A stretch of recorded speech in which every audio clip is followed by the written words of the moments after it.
tell the story about when I was in 3rd grade and had to participate in a time capsule being buried.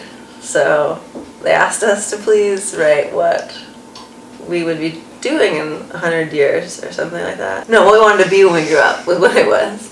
It was a big thought. What do we want to be when you grow up? And I wrote I wanted to be a dairy farmer and the president.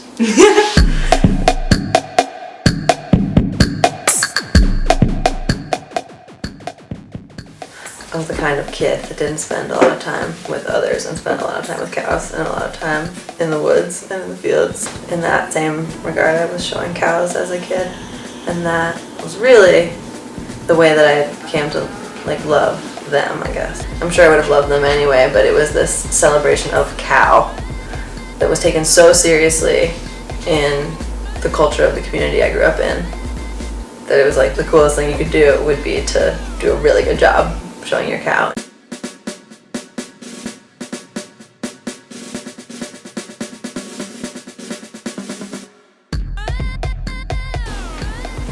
So I feel like I really admired it as a lifestyle and as a job. And then growing up more, I couldn't really have imagined living or doing exactly what my father had done. I just couldn't picture being a commercial dairy farmer. To the point that there was no way to imagine it until I didn't think, oh, I don't think I'd like to do that, but that didn't exist as a possibility. But here I am.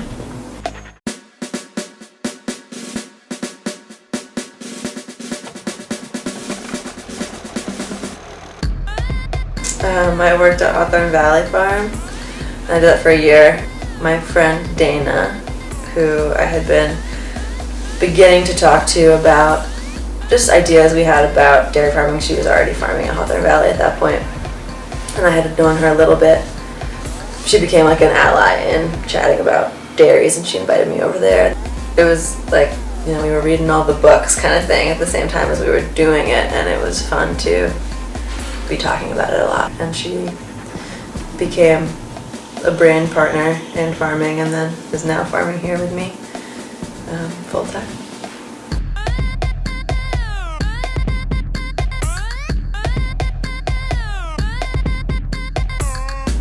I still am a member of the Holstein Association.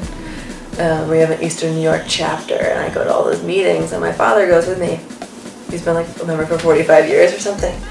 And it's all the same people every time, and then the same people that are at the county fairs with their own cows, but for the most part, not a lot of them are milking cows anymore, but they're still this family unit of like-minded cow lovers. It's they don't all get along. It's weird, weird and sweet. They're all, they really value each other for the work they've done. I don't know, it's an interesting group. And I feel like today, farms had to get bigger or get out, and there's been a massive die-off of dairy farms in the area. But there are, it's trickling back into. I'm not the only person my age that is from that community that's farming now. And that's a cool thing. I'm not the only raw milk farm in the 25-mile radius either. And that's cool.